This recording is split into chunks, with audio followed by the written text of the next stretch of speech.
तो आज की बड़ी खबर आ रही है सीधे ही ग्रामनावरा से। तो ग्रामनावरा में पोला बनाया गया। तो पोलो के दिन किस तरीके से सभी भाइयों ने किस तरीके से हाथ मिलाए और किस तरीके से खुशियाँ मनाई, और सामने आपको इतने सारे युवक कौन दिख रहे, तो ये पोला मनाने के लिए खड़े हुए।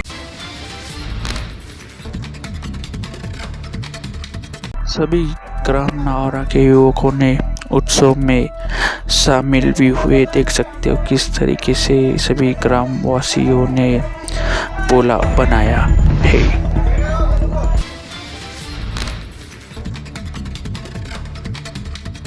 फिर उसके बाद ठीक 3:30 से 4:30 बजे तक पोला पीटने का कार्यक्रम किया। तो सभी युवकों ने पूरी मजा लेते हुए सभी बैलून की ओर बोल के, तो देख सकते हो किस तरीके से पोला बनाया गया और किस तरीके से बैल के ऊपर भी सभी युवक ऑन बैठ के फिर पोला टूटाया। फिर देख सकते हो किस तरीके से मजाक मस्ती करते हुए पोले के दिन देख सकते हो नावरा के ग्राम नावरा।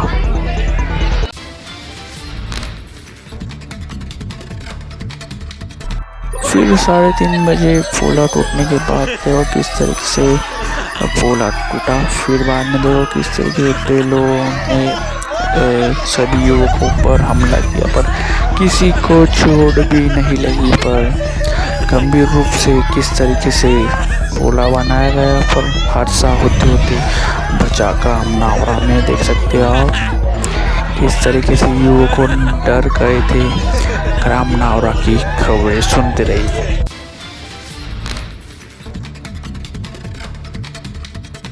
तो एक और बड़ी खबर आ रही है कि तेलंगाना सरकार ने बिजली कर्मचारियों ने को मिला 1 करोड़ रुपए का बीमा इंश्योरेंस। तेलंगाना में अब बिजली कर्मचारियों को मिलेगा 1 करोड़ रुपए का बीमा। तेलंगाना की कांग्रेस सरकार ने बिजली विभाग में काम करने वाले कर्मचारियों की सुरक्षा को ध्यान में रखते हुए एक अहम कदम उठाया। सरकार ने ऐलान किया है कि अगर ड्यूटी के दौरान किसी कर्मचारी की जान जाती है तो उनके परिवार को 1 करोड़ रुपए का आकस्मिक बीमा मिलेगा। इस स्कीम का मकसद है कि उन कर्मचारियों को सम्मान और सुरक्षा देना जो अपनी जान की परवाह किए बिना लोगों तक बिजली पहुंचाने का काम करते हैं। ये दिखाता है कि तेलंगाना की कांग्रेस सरकार अपने कर्मचारियों के साथ खड़ी है, मुश्किल वक्त में भी और जिम्मेदारी निभाने में भी।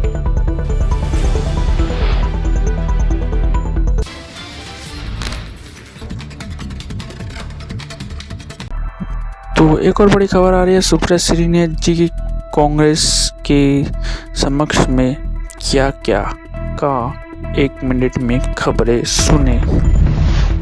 1 घंटा 24 मिनट की मुख्य चुनाव आयुक्त की प्रेस कॉन्फ्रेंस ज्ञानेश कुमार जी को 1 मिनट के सुप्रीम कोर्ट के फैसले ने धता बताया, जब सुप्रीम कोर्ट ने स्पष्ट तौर से कहा कि एसआईआर में 11 दस्तावेजों की सूची के अलावा आधार कार्ड भी मान्य होगा। दूध का दूध और पानी का पानी हो गया। और ये फैसला न सिर्फ चुनाव आयोग पर करारा तमाचा है, बल्कि उन सब लोग जो कि वोट चोरी की बदनीयती रखते हैं और उस हिसाब से काम करते हैं, उनको भी मुंह तोड़ जवाब है। वरना चुनाव आयोग तो बड़े लेवल पर धांधली कर रहा था। चुनाव आयोग ने तो बिहार में मन मर्जी से वोट काटे थे। दलितों, वंचितों, शोषितों, आदिवासियों, गरीबों को अपने सबसे ताकतवर वोट के अधिकार से वंचित किया था। मृत लोगों को जीवित कर दिया था, जिंदा लोगों को मार दिया था। लेकिन अब दूध का दूध और पानी का पानी हो चुका है। आधार कार्ड मान्य होगा और ये बात सीधे सुप्रीम कोर्ट ने कही है। लोकतंत्र में अगर एक भी व्यक्ति के वोट के साथ खिलवाड़ होता है तो वो दिक्कत तलब बात है। यहाँ पर तो बड़े लेवल पर धांधली चल रही है। लेकिन लोगों को भी कुछ बातें समझ में आ गई है। लोगों को समझ में आ गया है कि अगर वोट का अधिकार छिन गया तो कल को नागरिकता पर भी सवाल उठ सकता है। डिटेंशन कैंप भी भेजे जा सकते हैं। पुरखों की जो जमीनें हैं उस पर भी सवालिया निशान खड़े हो सकते हैं, वो भी हड़पी जा सकती है। और इसलिए लोग मुखरता से बोल रहे हैं। लोग अपने सरकार चुनने के अधिकार के साथ किसी भी तरह की दखलंदाजी नहीं चाहते। जब राहुल गांधी बिहार में खड़े होकर वोट चोरी पर बोल रहे हैं तो बिहार का बच्चा बच्चा वोट चोर गद्दी छोड़ के नारे लगा रहा है। ये गूंज पूरे देश में सुनाई दे रही है। आज लोकतंत्र की बड़ी जीत है। 14 अगस्त को इसी सुप्रीम कोर्ट ने जब फैसला लिया तो चुनाव आयोग ने नाक रगड़कर 65 लाख लोगों का नाम सार्वजनिक किया कि उनके वोट क्यों काटे गए थे। अलग बात है कि उन्होंने एड़ी चोटी का जोर लगा दिया था कि नाम बताने ना पड़े और नियम जिसके तहत काटा गया वो भी ना बताना पड़े, लेकिन अपनी साख पर इतनी धज्जियां उसकी उड़वाकर, इतना भट्टा बैठाकर चाहता क्या है चुनाव आयोग? इस देश में निष्पक्ष चुनाव कराना आपकी संवैधानिक जिम्मेदारी है, लेकिन आपकी संवैधानिक जिम्मेदारी तो छोड़िए, आप तो थोड़ी सी लाज, थोड़ी मर्यादा, थोड़ी शालीनता भी नहीं रख पा रहे। और आपकी जो डायलॉग बाजी और ड्रामों से भरी प्रेस कॉन्फ्रेंस थी, उसकी तो धज्जियां रोज उड़ रही हैं। अभी भी समझ रहते हुए वोट चोरी बंद कीजिए।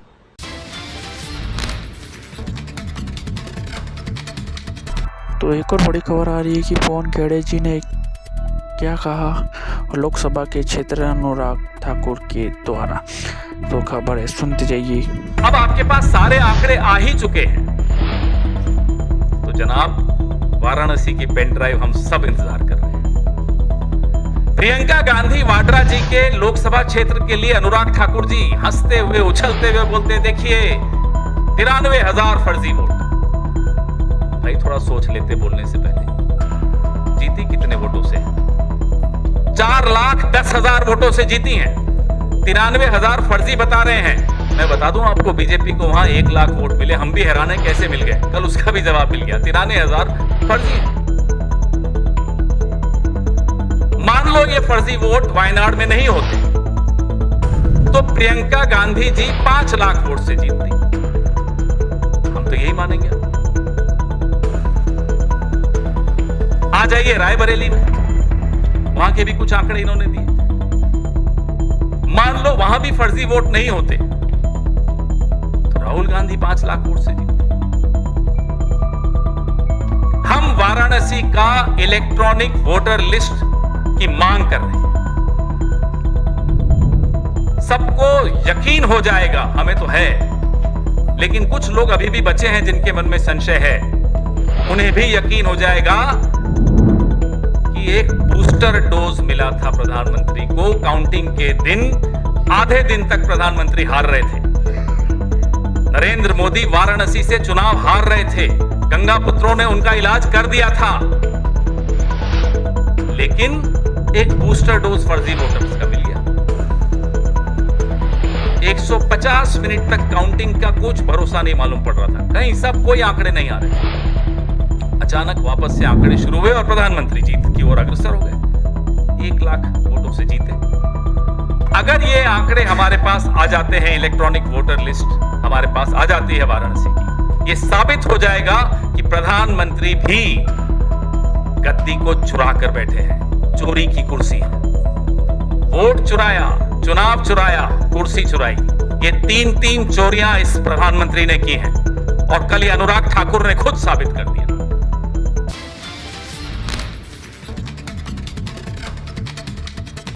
तो एक और बड़ी खबर आ रही है कि नरेंद्र मोदी जी ने अंतरिक्ष के माइलस्टोन्स के बारे में और अंतरिक्ष के बारे में क्या क्या कहा, खबरें सुनते जाइए।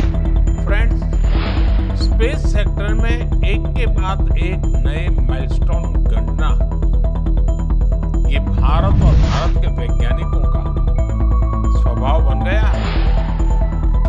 2 साल पहले ही भारत पहला ऐसा देश बना था जिसने चंद्रमा के साउथ पोल पर पहुंचने का इतिहास रचा। हम स्पेस में डॉकिंग, अनडॉकिंग की क्षमता रखने वाले दुनिया के चौथे देश भी बन गए। अभी 3 दिन पहले ही मेरी ग्रुप कैप्टन शुभांशु शुक्ला से मुलाकात हुई। उन्होंने इंटरनेशनल स्पेस स्टेशन पर तिरंगा फहराकर हर भारतीय को गर्व से भर दिया। जब वो तिरंगा मुझे दिखा रहे थे, वो जो पल थी, जो अनुभूति थी, वो शब्दों से परे है। ग्रुप कैप्टन शुभांशु से हुई चर्चा में मैंने नए भारत के युवा के असीम हौसले और अनंत सपनों को देखा है।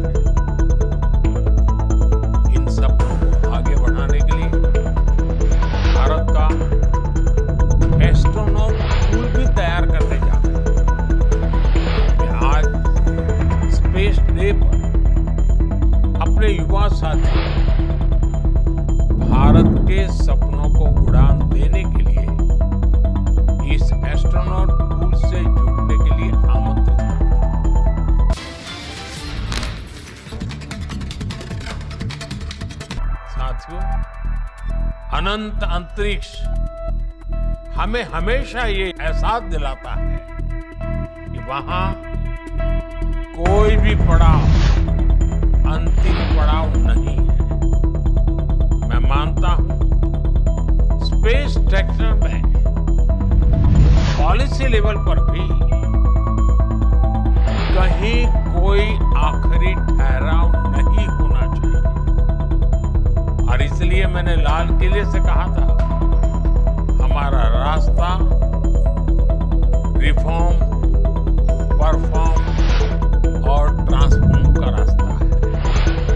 इसलिए बीते 11 वर्षों में देश ने स्पेस सेक्टर में एक के बाद एक लगातार बड़े रिफॉर्म्स किए। एक समय था जब स्पेस जैसे फ्यूचरिस्टिक सेक्टर देश में अनेक पाबंदियों से बांध दिया गया था। हमने इन बेड़ियों को खोला। हमने प्राइवेट सेक्टर को स्पेस टेक में परमिशन दी। और आज देखिए, देश में 350 से ज्यादा स्टार्टअप्स स्पेस टेक के इनोवेशन और एक्सेलरेशन का इंजन बनकर उभर रहे हैं। इस कार्यक्रम में भी उनकी बढ़ चढ़कर के उपस्थिति दिख रही है। हमारे प्राइवेट सेक्टर द्वारा बनाया गया पहला PSLV रॉकेट भी जल्द ही लॉन्च किया जाएगा। मुझे खुशी है कि भारत की पहली प्राइवेट कम्युनिकेशन सैटेलाइट भी बनाई जा रही है। पब्लिक प्राइवेट पार्टनरशिप के जरिए अर्थ ऑब्जर्वेशन सैटेलाइट कॉन्स्टलेशन भी लॉन्च करने की तैयारी है। आप कल्पना कर सकते हैं, स्पेस सेक्टर में भारत के युवाओं के लिए बहुत बड़ी संख्या में अवसर बनने जा रहे हैं।